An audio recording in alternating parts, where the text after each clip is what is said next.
Find the product. ये बहुत easy question है, इससे पहले भी हम प्रीवियस क्लासेस में ये क्वेश्चन जो है वो बेशुमार दफ़ा कर चुके हैं। इस तरह के मल्टीप्लिकेशन है, सिंपल मल्टीप्लिकेशन, इसको प्रोडक्ट भी बोलते हैं। तो हमने प्रोडक्ट फाइंड करना है, इन दोनों नंबर्स को आपस में मल्टीप्लाई करना है। तो हम इसको सबसे पहले क्या करेंगे, वर्टिकली राइट कर लेंगे।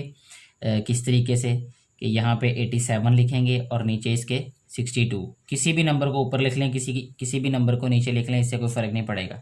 2 को 7 से मल्टीप्लाई किया तो ये 2 7 ज़ार 14, 4 आ जाएगा और यहाँ पे 1 कैरी। फिर 2 8 ज़ार 16 प्लस 1 17, 7 इधर आ जाएगा और 1 यहाँ पे आ जाएगा। इन बातों का बस आप लोग ध्यान रखा करें कि जो एक डिजिट है, जो नंबर है, उसके नीचे ही नंबर लिखें।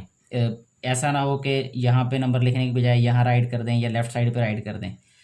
इसके बाद जो है वो यहाँ पे हम क्रॉस राइट कर लेंगे, ज़ीरो भी राइट कर लेते हैं यहाँ पे। 6 7 ज़ार 42, 42 में यहाँ पे हम राइट करेंगे 2 और 4 आ जाएगा कैरी।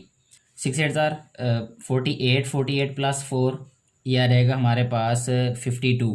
52 में हम यहाँ पे 2 राइट करेंगे और 5 यहाँ पे राइट करेंगे। अच्छा, अब हम इनको ऐड करेंगे। 4 में कुछ भी ऐड नहीं किया तो ये 4 आ जाएगा। 7 प्लस 2 ये 9 हो जाएगा। 2 प्लस 1 3 होगा और 5 का 5 यहाँ पे आ जाएगा। ये इस क्वेश्चन का आंसर होगा ये। इसके बाद जो नेक्स्ट क्वेश्चन है वो है हमारे पास 101 मल्टीप्लाई बाय 77। इसको भी इसी तरीके से हम राइट करेंगे 101 मल्टीप्लाई बाय 77।